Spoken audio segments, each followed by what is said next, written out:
No fue lo que vi, fue lo que hice sin darme cuenta.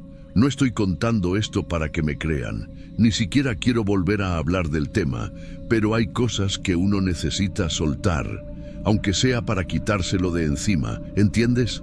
La sudadera apareció en un brechó de Tlalnepantla, de esos donde la ropa está amontonada como basura y pagas por kilo. Estaba buscando algo barato para andar en casa, nada más.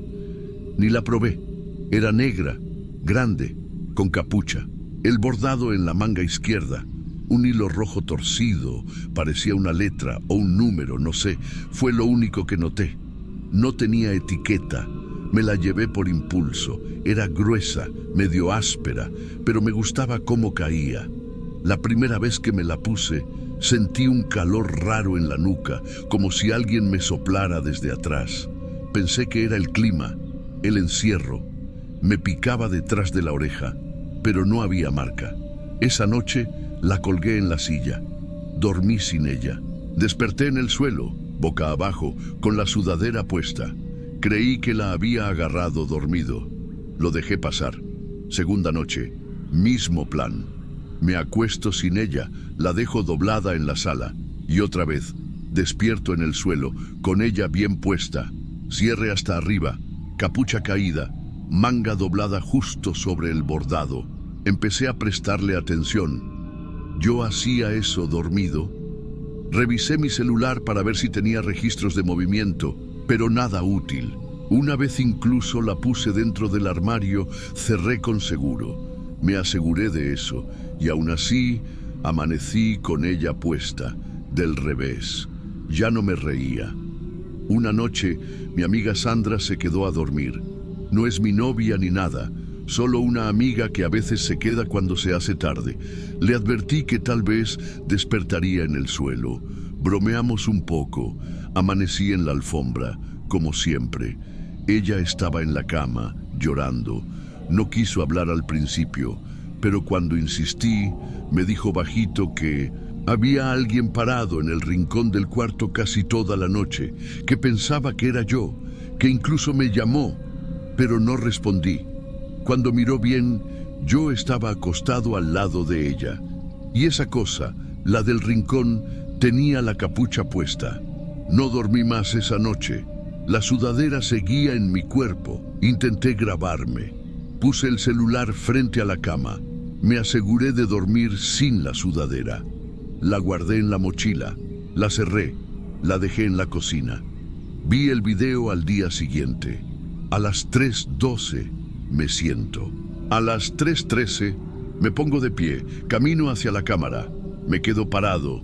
No digo nada, no me muevo. Solo miro al lente, los ojos abiertos, sin parpadear. 2 minutos exactos. A las 3:15 regreso a la cama y me acuesto, dormido, como si no hubiera pasado nada. En todo ese tiempo tengo la sudadera puesta. La mochila seguía cerrada en la cocina. Revisé el video desde otro ángulo. En la cocina, la mochila no se movió. No lo entendía. No quería entenderlo. Me sentía sucio. No sucio de sudor. Sucio como si algo ajeno estuviera metido en mí. Fui al brechó. No iba a reclamar nada. Solo quería preguntar, supongo, buscar alguna razón. El tipo que atendía estaba doblando jeans viejos. Me miró raro cuando le pregunté por una sudadera negra con bordado rojo. Me dijo que esas cosas llegan en sacos de toneladas, que no revisan una por una. Yo dije, la encontré al fondo del montón, bien apretada. Ve. Y él contestó sin mirarme, ¿tú también la encontraste en el fondo del montón? No hizo más preguntas, siguió doblando. Después de eso, dejé de usarla. La guardé en una bolsa y la metí en el cajón de abajo, el que nunca abro. Pero era como si no me la hubiera quitado. Seguía sintiendo ese calor en la nuca, esa presión, como si algo me estuviera observando desde adentro, no desde afuera, desde mí. Me costaba dormir. Me picaba la piel justo donde caía la capucha. A veces me despertaba sin sábanas, tirado en el mismo lugar exacto, siempre boca arriba, brazos abiertos. La forma era siempre la misma. Y lo peor era que la sudadera seguía en el cajón. No me atrevía a grabarme otra vez. Una noche, Sandra volvió. No quería quedarse, pero me vio mal. Me sentía agotado. No había dormido bien en días. Ella se quedó dormida antes que yo. Yo no pude. Cerraba los ojos y sentía que alguien se acercaba a mi cara, que su respiración estaba dentro de mi oído. Esa noche fue distinta. Desperté de pie en la sala, frente al espejo, descalzo, sin luz, la sudadera puesta, el cierre arriba hasta el cuello, mirando mi propio reflejo. No sé cuánto tiempo estuve ahí. Cuando parpadeé, me vi moverme. Pero no era yo el que decidía moverse. Era como si alguien estuviera practicando cómo ser yo. Los hombros no caían igual. La mandíbula no se cerraba igual. Yo me movía, pero no con mi forma. Volví a la cama sin hacer ruido. Me acosté. Cerré los ojos. Pero sentí algo diferente. Sandra no estaba dormida. Estaba despierta, temblando, y susurró: «No sé quién está en tu cuerpo, pero no eres tú». Al día siguiente ella se fue temprano. No quiso tomar café. No me miró a los ojos. No hemos vuelto a hablar desde entonces. Intenté dejar la sudadera en un contenedor de ropa usada, pero al día siguiente estaba doblada en la silla donde siempre la colgaba. Pregunté a mis vecinos. Nadie la vio. Después intenté quemarla. No encendía. El encendedor no funcionaba. El fósforo se apagaba antes de llegar. Y yo no entendía por qué mis manos estaban tan torpes, como si no quisieran soltarla. Fue ahí que decidí hacer una última cosa. No una solución, solo un punto final. La llevé al parque, al que está al lado de la estación. Me senté en una banca de cemento, la puse al lado. Me quedé un rato mirando al piso. No la toqué. No volteé y me fui. Caminé sin mirar atrás. No quería verla más. No quise contar esto antes, porque siento que al hablarlo se activa algo. Como si recordar la forma de esa capucha fuera suficiente para que vuelva. Pero hace 2 días pasé por ese mismo parque sin pensarlo. Llovía. Había hojas mojadas en el suelo. La banca estaba vacía, pero había marcas, como si alguien hubiera estado sentado mucho tiempo, muy quieto, y algo más, una sensación en la nuca, ese calor, esa presión, como si una tela pesada estuviera colgando sobre mis hombros. No sé si la dejé ir o si solo la presté por un tiempo. Solo sé que no voy a entrar más a ese parque y que cada mañana, antes de abrir los ojos, paso la mano por mi pecho, para asegurarme de que no esté vestida. Pero un día de estos voy a despertarme sin haberla tocado, y aún así voy a sentirla puesta otra vez.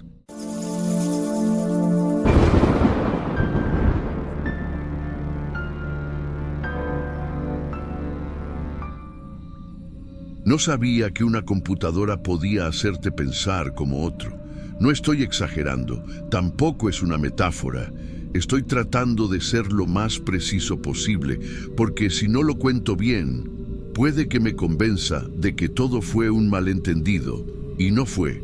La compré en noviembre del año pasado. Era una laptop de gama alta, usada, restaurada, pero con excelentes especificaciones. Un tipo en Tlalpan la vendía con boleta de compra, caja original, y me juró que estaba formateada de fábrica. Revisé todo. BIOS limpia, discos sólidos, 50 vinculadas. Parecía nueva. Durante las primeras semanas fue perfecta. Rápida, silenciosa, eficiente. Trabajaba desde casa, haciendo desarrollos pequeños para empresas extranjeras. Nada demasiado exigente, lo justo para pagar la renta y evitar salir demasiado. Fue en la 3ª semana que noté la primera carpeta extraña. Estaba en documentos. Se llamaba simplemente Otros. Dentro había 5 archivos, XT con nombres raros como borrador 4 y pendiente. Todos estaban en blanco. Pensé que era algo del sistema o residuos de alguna app. Los borré. Al día siguiente habían vuelto. No me alarmé. Repetí el proceso, usé un limpiador de archivos temporales, escaneé con antivirus. Todo estaba en orden. pero las carpetas regresaban, esta vez con un nuevo nombre: pruebas.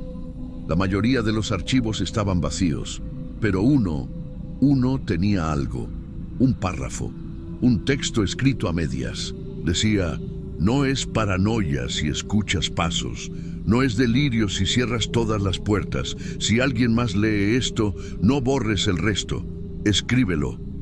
Lo leí 3 veces. Era una tontería, un borrador sin sentido, pero la forma de escribir era inquietantemente parecida a la mía. Pensé en copiarlo y analizarlo en un programa de detección de estilo, esos que usan para saber si un texto fue escrito por IA o por humanos. Pero no lo hice. Simplemente lo cerré y, sin darme cuenta, lo guardé.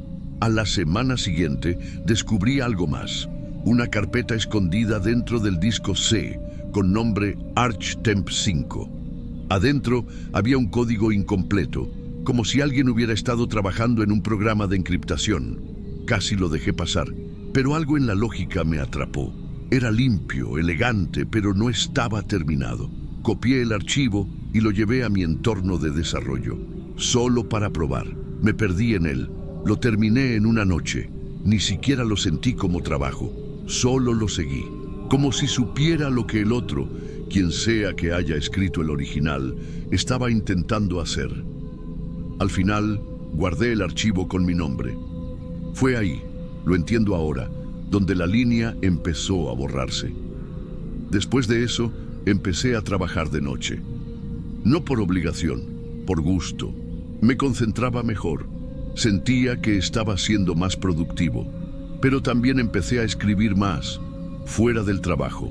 Notas personales, ideas sueltas, frases como: todo esto es un sistema de copia. Una idea persiste mientras alguien más la continúa. El aislamiento no es un estado, es una técnica. No recordaba haberlas escrito, pero estaban en mis documentos, firmadas con mis iniciales. Lo peor es que sí parecían mías. No podía decir que no. Los amigos dejaron de escribirme, o fui yo quien dejó de responderles, no sé. Las notificaciones me molestaban, me interrumpían, y siempre que volvía a la laptop aparecía algo nuevo. Un nuevo borrador, con una reflexión sin terminar. Un nuevo fragmento de código inconexo, pero que me parecía fascinante. El archivo más reciente fue uno que me hizo sudar frío. Un archivo de texto titulado yo.txt. Dentro había una única frase: hazlo como yo lo hice, no lo cuestiones, no te detengas. No era una orden, era una sugerencia, pero escrita con una familiaridad que me desarmó. Una madrugada, alrededor de las 3:40, desperté con la pantalla de la laptop encendida. No recordaba haberla dejado así. Fui a revisar y lo primero que noté fue que había un correo enviado desde mi cuenta. No un borrador, un mensaje enviado. El asunto era para quien entienda. Y el cuerpo decía: sé que no soy el primero. Siento que hay cosas que no pensé, pero escribí igual. Si alguien más ve esto, respóndeme. Dime si tú también te sentiste otro. El remitente era yo mismo. El destinatario era un correo desconocido, sin nombre. No recordaba haber escrito eso, pero las palabras eran exactamente como las mías. Apagué ese correo, lo eliminé, lo borré de la papelera. Lo único que no hice fue cambiar la contraseña. Ni sé por qué. Durante 3 días no encendí la laptop. Trabajé desde el teléfono, atrasé entregas, evité conectarme. Me dije que era solo cansancio, que había cruzado una línea, sí, pero por presión, por soledad, por nada fuera de lo normal. Al 4.º día volví a abrirla y había una respuesta. No sé cómo llegó. El correo de respuesta no tenía nombre ni proveedor conocido. Solo un remitente en letras minúsculas, algo como BIECO 07. El mensaje era breve, frío, pero me cambió la forma de ver todo. Tú también sentiste que no eras tú, ¿verdad? Eso era todo. Ni saludo, ni firma. Pero esa frase, exactamente esa frase, Ya la había pensado antes. No recuerdo cuándo, ni en qué contexto, pero sé que la había tenido en la cabeza. Me quedé mirando la pantalla durante minutos. No por miedo, por vergüenza, porque por un segundo sentí alivio. Sentí que alguien me entendía. Esa noche busqué los archivos viejos otra vez. Los leí todos, uno por uno, y encontré patrones. Había frases repetidas en distintos textos. No lo borres, continúa. Sigue la línea, aunque no empiece contigo. Lo incompleto atrae lo siguiente. No sé por qué, pero eso me dio una idea. Busqué las propiedades de cada archivo, y ahí estaba el detalle que me hizo perder el sueño. Algunos tenían fecha de última modificación anterior a la restauración de fábrica. Eso no es posible, no si el disco fue formateado, a menos que haya sectores dañados o escondidos. Algo que quedó en el sistema, a pesar de todo. Volví a los foros, donde antes buscaba soluciones técnicas. Escribí por primera vez en semanas. Pregunté si era posible que archivos fantasmas se recrearan solos, por errores de hardware. Uno de los usuarios me contestó: no son errores, son rastros. La memoria no se limpia del todo si alguien no quiere que se limpie. No respondí, ni volví al foro. Pasé los días siguientes escribiendo como nunca, no por trabajo, por impulso, frases soltas, fragmentos de textos, códigos que no sabía si estaba inventando o recordando. Cuando me detenía, me sentía vacío, como si interrumpir el flujo de palabras me hiciera perder algo que no sabía que tenía. Y en medio de ese delirio, cometí el error que cerró el círculo. Uno de los textos antiguos hablaba de la voz que no es mía, pero suena como yo. Me impactó tanto que decidí reescribirlo, adaptarlo. Quería entender cómo alguien había llegado a ese nivel de pensamiento. Corrigí errores, completé frases, lo guardé como mío, con mi nombre, con mi fecha, con mi firma digital. A la mañana siguiente, esa versión estaba duplicada en otra carpeta, con un nombre diferente. Pero el contenido era exactamente el mismo. Eso me hizo entender que lo había alimentado. Tal vez así es como crece, como se replica. Decidí deshacerme de la laptop. La formateé con un programa que sobreescribe los sectores múltiples veces. Desactivé el firmware, quité la batería, la doné a una asociación que arregla equipos para escuelas rurales. Sentí que había cerrado un ciclo, pero no. 2 semanas después, desde mi cuenta de correo secundaria, que nunca usaba, llegó un mensaje enviado a mí mismo, no desde la laptop, desde mi propio servidor. El mensaje no tenía asunto, solo decía: no necesitas la máquina, ya sabes cómo hacerlo. Lo eliminé al instante, pero ya no importaba, porque había empezado a escribir en otros dispositivos, en la tablet, en hojas sueltas, en servilletas, y a veces encontraba frases que no reconocía como mías, pero las entendía. Peor aún, empecé a encontrar mis textos, los nuevos, en foros desconocidos, con usuarios que no eran yo y que no podían ser yo. Alguien en algún lugar estaba replicando lo que yo escribía, o estaba escribiendo como yo. Ahora vivo con otra computadora, nueva, sellada, instalada por mí desde cero. No tiene acceso a la red, no guarda caché, no tiene ningún archivo previo. Aún así, a veces en medio de la madrugada, abro el bloc de notas sin saber por qué y escribo. No un cuento, no una reflexión, solo palabras sueltas, como si esperara que algo se complete después, como si estuviera dejando una semilla para alguien más. Apagué esa laptop, pero ahora, a veces escribo cosas que no recuerdo haber pensado.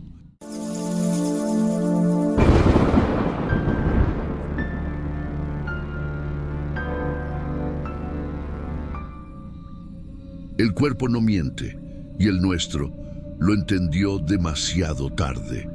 Nos mudamos a esa casa el viernes en la tarde, una casa baja, sencilla, con el revoque sin pintar y rejas en las ventanas. Estaba en una zona tranquila de León, cerca de la calle Juan de la Barrera. No buscábamos nada grande, solo un espacio donde dormir tranquilos y ahorrar. No teníamos cama, solo el somier viejo que ya crujía con mirarlo. Entonces encontré un anuncio en un grupo local de ventas. Colchón seminuevo, poco uso. $700, entrego a domicilio. Era un colchón de resortes. Se veía entero, limpio, sin manchas. Lo trajo un señor mayor callado. Lo dejó apoyado en la pared, cobrado en efectivo y se fue. No pregunté nada. Esa noche dormimos bien. Mejor de lo que esperábamos en realidad. Solo el ventilador girando lento en el techo, la casa en silencio. No hubo nada raro, pero la segunda noche, Valeria se despertó con dolor en la espalda baja. No un malestar leve, dolor agudo, justo encima del coxis y extendido hacia los muslos. Me dijo que tal vez estaba durmiendo mal, o que el colchón era más duro de lo que parecía. Pensé que era normal. A veces el cuerpo tarda en acostumbrarse. La tercera mañana me llamó desde el baño con voz tensa. Tenía marcas, líneas moradas, simétricas, una en cada muslo y otra cruzando la parte baja de la espalda. Parecían marcas de presión. No tenían sentido. Ella no se había golpeado. No teníamos filhos. No había nada que pudiera haberle causado eso.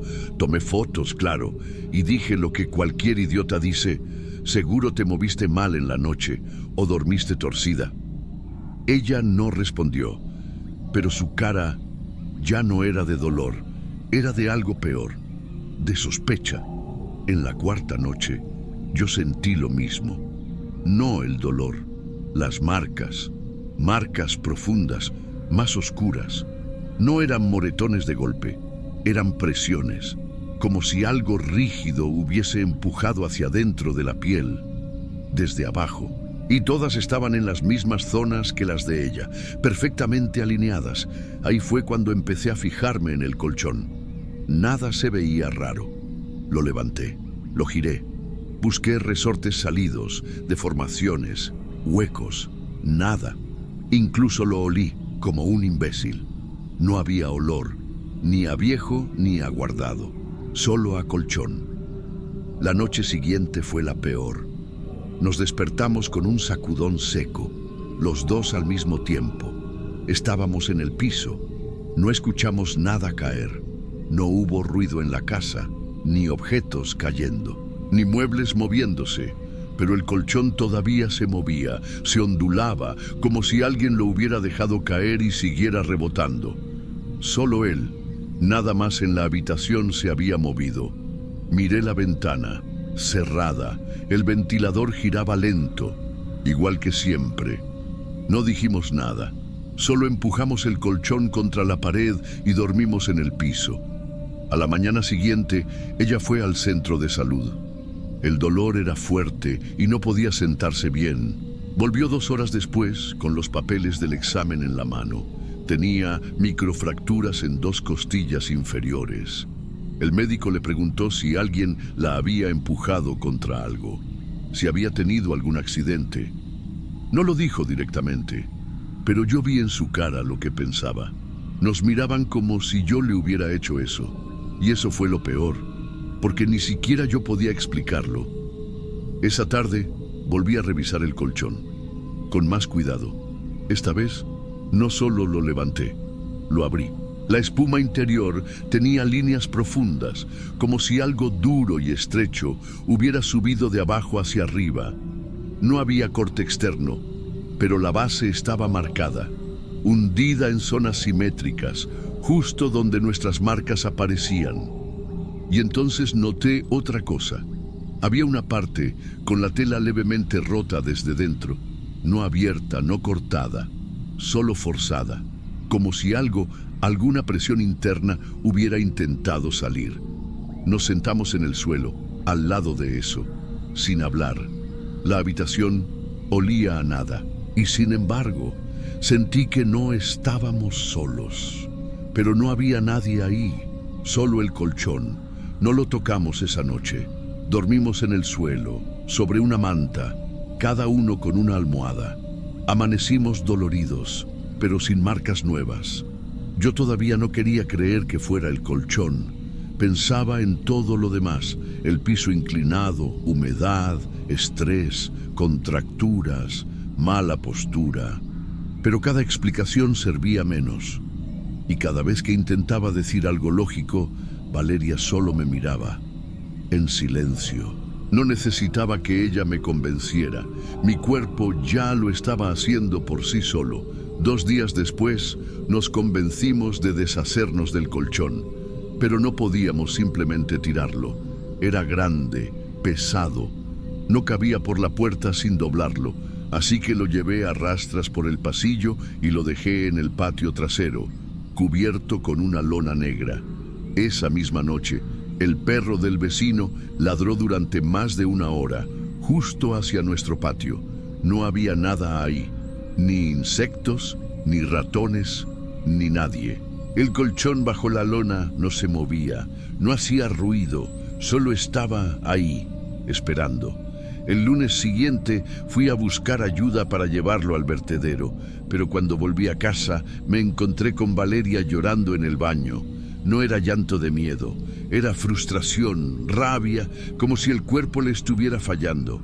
Se había despertado con una marca nueva, en la clavícula izquierda, solo una, fina, directa, profunda. Y lo peor, no habíamos dormido sobre ese colchón. Dormimos en el suelo, con la puerta cerrada. El colchón estaba a metros en el patio, cubierto. Esa noche no dormimos, no por miedo, sino por tensión, por angustia. Nos sentamos frente a la puerta del patio y esperamos que algo pasara. Nada lo hizo. Hasta las 4:23 de la madrugada, la lona se levantó, sin viento. Yo no vi el movimiento con claridad. Solo vi que la lona estaba diferente, tensa, como si se hubiera inflado. No entré al patio, solo cerré la puerta. Y esa fue la última vez que quise entender algo. El martes muy temprano bajé el colchón a la vereda. Lo dejé apoyado contra el poste, con un cartel hecho a mano. No funciona, no llevar. Pegué el cartel con cinta, lo envolví con plástico y me senté a observar desde adentro. Nadie se acercó ese día, nadie lo miró. Era como si no existiera para los demás. A la noche salí a comprobar. El cartel ya no estaba. La cinta seguía ahí, pero arrancada. El plástico había sido cortado, desde dentro. Volví a subir y no le dije nada a Valeria. Ella ya había tomado su decisión. Esa misma tarde empacó sus cosas, se fue a casa de la hermana, del otro lado de la ciudad. Yo me quedé un día más, no porque quisiera, sino porque tenía que verlo desaparecer. Necesitaba saber que ya no estaba bajo nuestro techo. Pasé la noche despierto, no dormí, y al amanecer del jueves salí al frente. El colchón ya no estaba, no había restos, ni la lona, ni el plástico. Nada. Lo único que quedaba era una marca en la acera, un rectángulo limpio, sin polvo, como si algo hubiera estado ahí mucho tiempo, más del que realmente estuvo. Y sobre esa marca, un detalle menor que no he contado a nadie.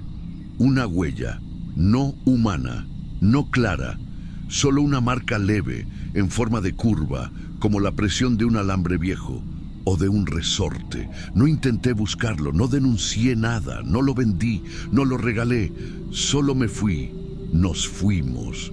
Y aunque no volvimos a hablar del tema, hay noches en que Valeria se despierta con la espalda rígida y revisa el colchón, incluso si estamos en otro lugar, y yo también, porque el cuerpo no miente y lo nuestro todavía recuerda.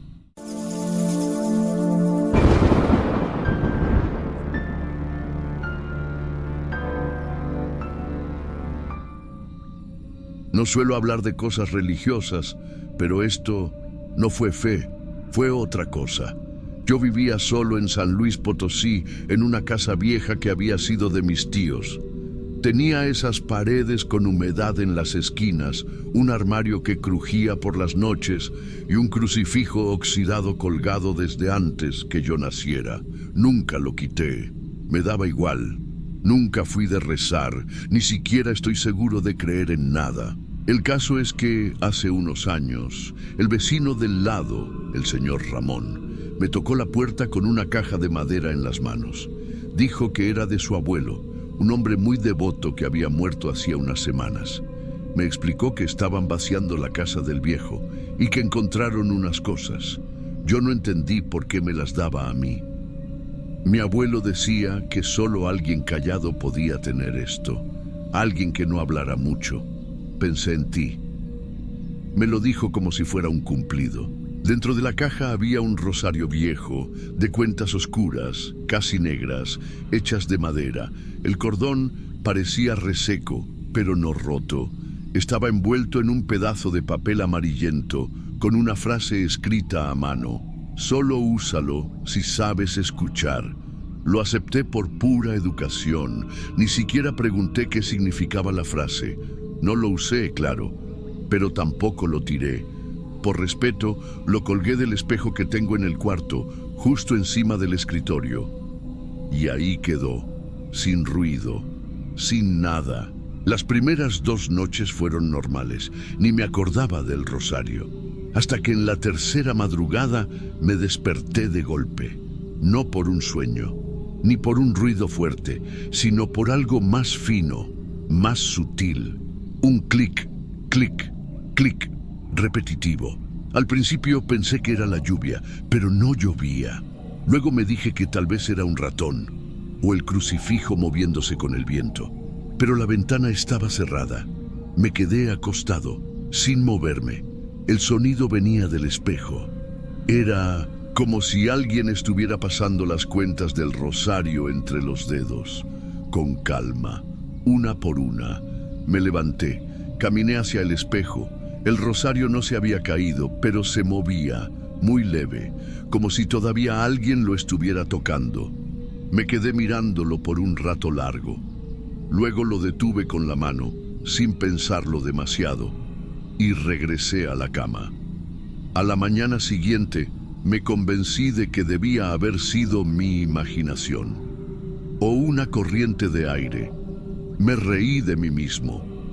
Ni lo mencioné a nadie, ni lo toqué, pero en la noche siguiente volvió a pasar. El mismo sonido, el mismo ritmo, solo que esta vez venía acompañado por una respiración, baja, casi muda, como cuando alguien reza en voz baja, con la boca apenas abierta. Pensé que estaba soñando. No prendí la luz. No me acerqué al espejo, solo me tapé la cara con la sábana y esperé que pasara.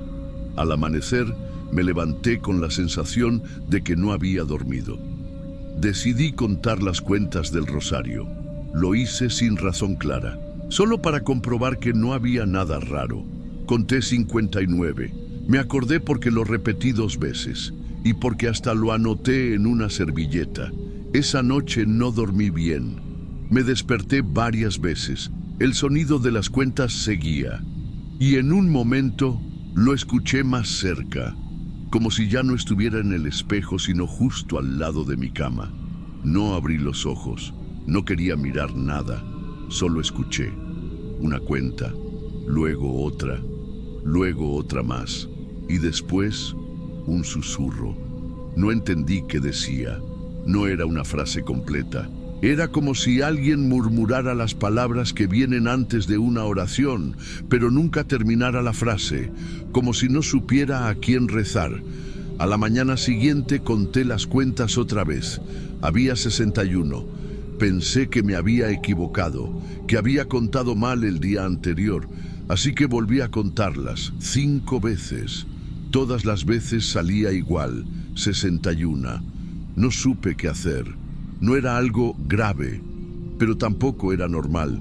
No me atrevía a contarle a nadie. ¿Qué iba a decir? Que un rosario estaba creciendo solo. Esa noche dormí en la sala. Dejé la puerta del cuarto cerrada. Apagué todas las luces. Pero a las 3 de la mañana, exactamente, me desperté. Y aunque estaba en la sala, escuché el mismo sonido desde el cuarto. Las cuentas, una por una, más rápidas esta vez, más urgentes. Me quedé ahí, acostado en el sofá, con los ojos abiertos, esperando que terminara. No lo hizo. Al amanecer, volví al cuarto. El rosario seguía en el mismo lugar, pero no estaba igual. Las cuentas eran 63. Ya no tenía cómo explicarlo. Ya no me sentía tranquilo. No me gustaba estar en el cuarto. No podía dormir bien. A veces, incluso durante el día, sentía que alguien estaba rezando bajito desde la esquina donde estaba colgado. El cuarto se volvió un lugar silencioso, demasiado silencioso, como si el rosario absorbiera los ruidos. No puse música, no usaba el escritorio, solo entraba para dormir, y a veces ni eso. Una madrugada más, ya no sé cuántas habían pasado, me despertó un sonido distinto. Era parecido, pero más pesado. Parecía que alguien respiraba con dificultad, como si estuviera rezando de rodillas, con el cuerpo inclinado hacia adelante. No me moví, no dije nada, no quise mirar. Solo sentí que no estaba solo en el cuarto, que algo o alguien seguía ahí, terminando una oración que nunca había sido terminada. No sé por qué no me fui de esa casa. A veces uno se acostumbra al ruido, a veces incluso al miedo. Durante el día, el rosario parecía inofensivo. Era solo un pedazo de madera colgado en un espejo viejo. Pero al caer la noche, el aire del cuarto cambiaba. No era frío, no era viento. Era como si alguien se hubiera callado de golpe, como si algo ahí dentro contuviera la respiración esperando a que yo cerrara los ojos. Un sábado decidí sacarlo del espejo. No me atreví a tirarlo, pero lo guardé dentro de una caja de herramientas que tenía bajo la cama. Cerré la caja con cinta y hasta le puse un ladrillo encima. Ridículo, lo sé, pero lo hice.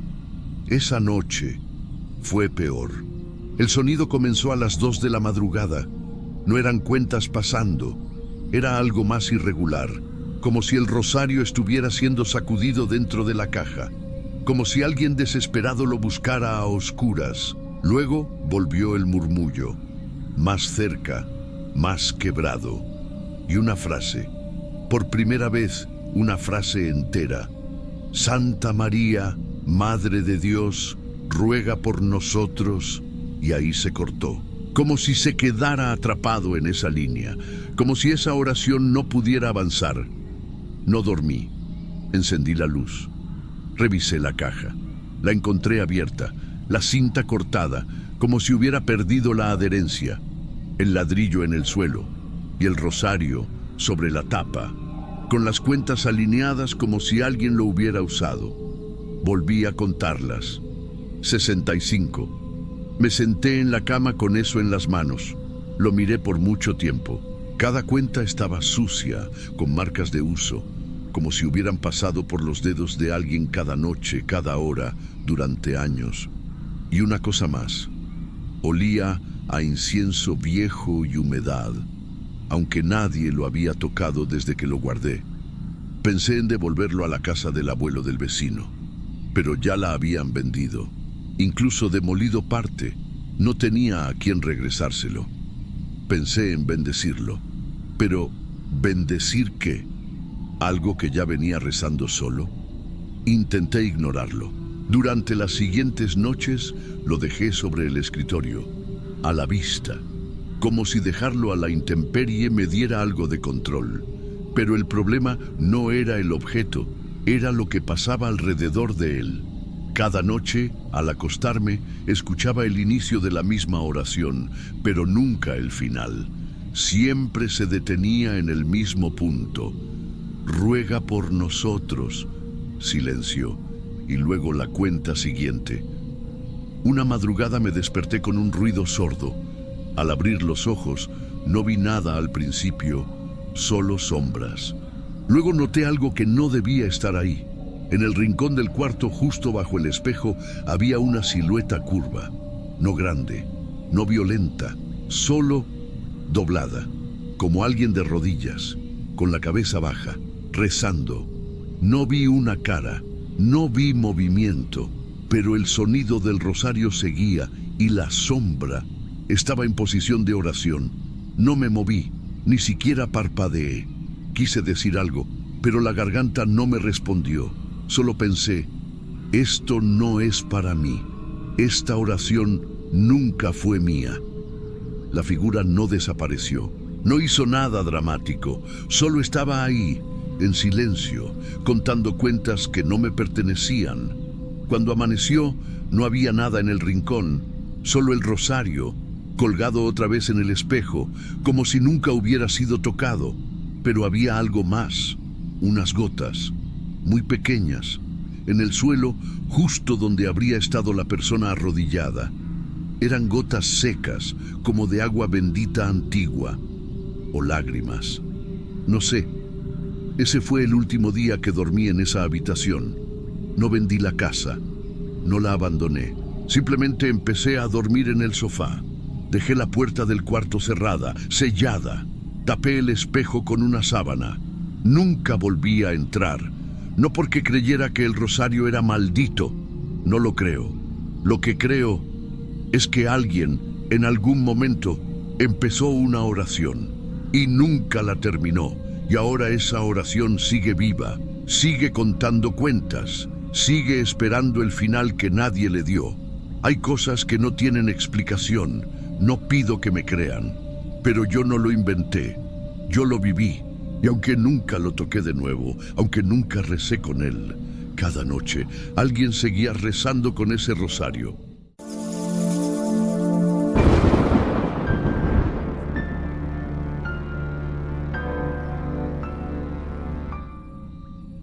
Lo compré por impulso, pero desde entonces todo cambió. Y no sé si me estoy volviendo paranoica o si simplemente estoy viendo conexiones donde no las hay, pero necesito contar esto, aunque sea solo una vez, aunque luego me arrepienta. Fue en una subasta silenciosa, en una casa vieja de Polanco. No era un lugar lujoso, ni tampoco algo clandestino. Era como una venta de restos de herencias. El anillo estaba ahí, sobre un terciopelo gris, junto a un par de relojes y una pulsera rota. Oro blanco, delgado, con una piedra azul muy oscura, pequeña pero limpia, profunda. La mujer que lo ofrecía no hablaba mucho. Tenía los dedos cruzados frente al pecho, como si estuviera orando. Cuando le pregunté de quién había sido, solo dijo que pertenecía a un lote sin dueño, proveniente de una sucesión no reclamada. Eso fue lo que me dijo, pero sus ojos, no sé, no eran de quien quiere vender, eran de quien quiere entregar algo y no volver a saber.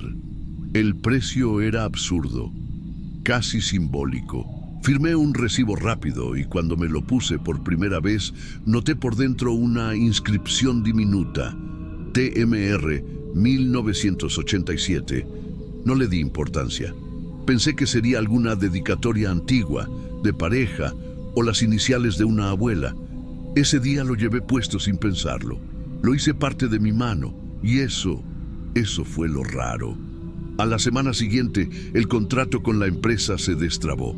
Después de 6 meses esperando una respuesta, me renovaron por un año entero y con aumento. Mi hijo, con el que apenas hablaba desde diciembre, empezó a escribirme mensajes más largos. Me pidió que almorzáramos un domingo y hasta mi salud, que andaba desordenada por las noches mal dormidas, pareció calmarse. ¿Coincidencias? Claro, al principio también lo pensé, pero luego vinieron las otras cosas. Una noche me quité el anillo antes de dormir. Lo dejé sobre la bandeja del baño. A la mañana siguiente lo tenía puesto de nuevo. Pensé que me había confundido, que quizás fue una costumbre automática, una distracción. Así ocurrió 3 veces, y en la tercera me detuve a observar mi reflejo. No era yo la que me asustaba, era la manera en que estaba mirándome. Como si no supiera bien si esa era mi cara, como si algo estuviera desacomodado. Después vinieron los sueños, pero no eran exactamente sueños, Eran como recuerdos prestados. Caminaba por pasillos de mármol que no conocía, pero reconocía los cuadros, los tonos de las cortinas. Sentía el olor a perfume fuerte en una ropa que no era mía. Y más de una vez desperté repitiendo un número de teléfono que nunca marqué en mi vida. No le conté a nadie. Pensé que sería una crisis tardía, una forma extraña de ansiedad, hasta que ocurrió lo del vecino, un hombre mayor del segundo piso con el que solo me había cruzado 2 o 3 veces. Salía del ascensor cuando me vio y me sonrió como si me conociera de antes. Me dijo: «Teresa, sigues igualita». Yo respondí que se confundía, y él solo asintió con una sonrisa vacía, como si la corrección no importara. Ese día sí busqué. Me senté con mi computador y empecé a buscar lo que nunca había querido preguntar. Iniciales, año, Polanco, subasta, herencias congeladas. No era fácil, pero encontré una nota de archivo, muy breve. Teresa M. Reyes, fallecida hace 12 años, viuda. Su esposo había desaparecido sin dejar rastros. Millonario, empresario de bienes raíces. Ella fue la heredera única. No hubo juicio público, solo murmullos, y entre los bienes abandonados figuraba una pieza. Anillo de oro blanco con piedra azul, sin comprador por años. Hasta ahora. No dormí esa noche, pero no por miedo. Era otra cosa, una especie de vergüenza, como si supiera que todo lo que estaba pasando era algo que no me correspondía. Intenté no usar el anillo el lunes siguiente. Lo guardé en una caja. No pasó nada trágico, pero la reunión de ese día fue un desastre. Me sentí torpe, nerviosa. Cometí errores que nunca cometía. Mi jefe me llamó por un nombre equivocado, y al final del día perdí el metro y caminé de regreso. Todo era ruido, irritación, como si algo estuviera desajustado de nuevo. Esa noche lo saqué de la caja. No pensé demasiado. Me lo puse, dormí profundamente, y al otro día todo estaba otra vez en su lugar. No sé cómo explicar esto sin parecer ridícula. Sé que suena como una coincidencia absurda, pero desde entonces no he podido quitármelo más. No sé si fue ese día o el siguiente, pero en algún momento dejé de recordar exactamente cuándo fue la última vez que no lo llevaba puesto. Hubo una noche que soñé con una habitación enorme, con techos de vidrio y una lámpara central. La luz era cálida y había alguien tocando un piano. La música no la conocía, pero la podía tararear al despertar. Tenía una copa en la mano. Sentía una seda gruesa en la piel. Y, lo juro, me reía. Me reía con una voz que no sentía mía. A veces creo que no fueron sueños, fueron ecos. Lo intenté de nuevo. Decidí no usar el anillo un fin de semana entero. Lo envolví en papel, lo dejé dentro de una caja cerrada. No le dije a nadie. No fue miedo. Fue solo cansancio de sentirme observada por mí misma. Ese sábado, mi hijo me canceló de nuevo. Me dijo que no se sentía bien. Esa misma tarde, el portero del edificio me preguntó si estaba bien, que me notaba más pálida que antes. Y el domingo, en una videollamada con una amiga del trabajo, me dijo sin pensar: «Estás hablando raro, como si te costara mantenerte aquí». Volví a abrir la caja esa noche. No lo planeaba. Fue como buscar las llaves cuando sabes que no quieres salir, pero terminas haciéndolo igual. El anillo brillaba, no más que antes, pero lo hizo en el momento justo. Volví a usarlo. Desde entonces no he intentado quitármelo otra vez. No es que no pueda físicamente, no está pegado. Es más psicológico. Es como si, al no usarlo, el aire alrededor cambiara de tono, como si el mundo no me reconociera del todo. La semana pasada pasó algo nuevo. Y no sé si esto que voy a contar ya cruza la línea de lo que se puede decir sin sonar enferma. Estaba en el ascensor del edificio. Una mujer de unos 60 y tantos entró con una bolsa de mercado. No la había visto antes. Me miró fijamente y dijo: «Pensé que te habías ido con él». La miré sin entender. Pregunté si me confundía con alguien. Ella bajó la mirada y dijo algo que me dejó sin palabras. «No importa, siempre fuiste la que se quedó». No volví a verla. Nadie en el edificio sabe quién es, ni los porteros ni los vecinos. Dijeron que tal vez era visita de alguien que no le diera importancia, pero yo sabía que no era una visita, no para mí. Esa misma noche volví a buscar. Intenté dar con más detalles de Teresa. No encontré fotos claras. Solo un retrato viejo de un diario digitalizado donde ella aparece al lado del esposo en una gala, difuso, borroso. Pero había algo, en la manera en que ella posaba. La cabeza un poco inclinada hacia la izquierda, los hombros recogidos, una media sonrisa contenida y el anillo en la mano izquierda. Me senté frente al espejo, imité la pose. Fue automático, el ángulo del cuello, la tensión exacta en los labios. Mi rostro encajaba, no completamente, pero lo suficiente como para incomodar. Cerré el computador, apagué las luces, me senté en silencio y me pregunté por primera vez en voz alta: ¿cuánto de lo que estoy viviendo me pertenece realmente? ¿Y cuánto viene con el anillo? Desde entonces no ha pasado nada extraordinario, nada que pueda señalar como prueba, pero hay gestos que hago sin darme cuenta. Maneras de caminar que no son mías, platos que ahora cocino sin haberlos aprendido. Y una firma que escribí por error al firmar un recibo, con una T larga y curva, una R final casi invisible. No es mi inicial, nunca lo fue. Hace 2 días fui a una joyería, quería saber si podían retirarme la piedra. El joyero, un hombre joven, amable, la examinó con una lupa. Me dijo que estaba muy bien trabajada. Y luego, sin que yo preguntara, dijo: «Este tipo de piedra no se entrega así como así. Tiene historia». No supe qué responder, solo asentí. Él me ofreció hacer el trabajo. Dijo que podía separar el oro y dejar la piedra guardada. Le dije que lo pensaría. Me fui sin dejar el anillo. Esa noche soñé con un hombre. No lo vi bien. Solo su silueta de espaldas, caminando hacia una terraza abierta. Yo lo llamaba, no con mi voz.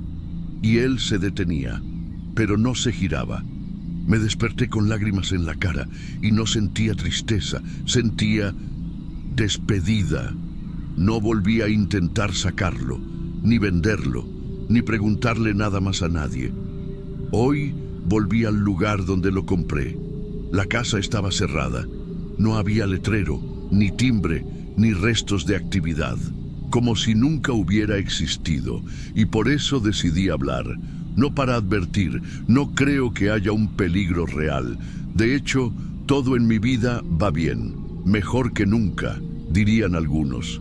Pero hay algo que no puedo decir en voz alta, y que tampoco puedo callar por completo. Nunca supe por qué lo dejaron en ese remate, pero lo que sea que dejaron, lo estoy viviendo yo.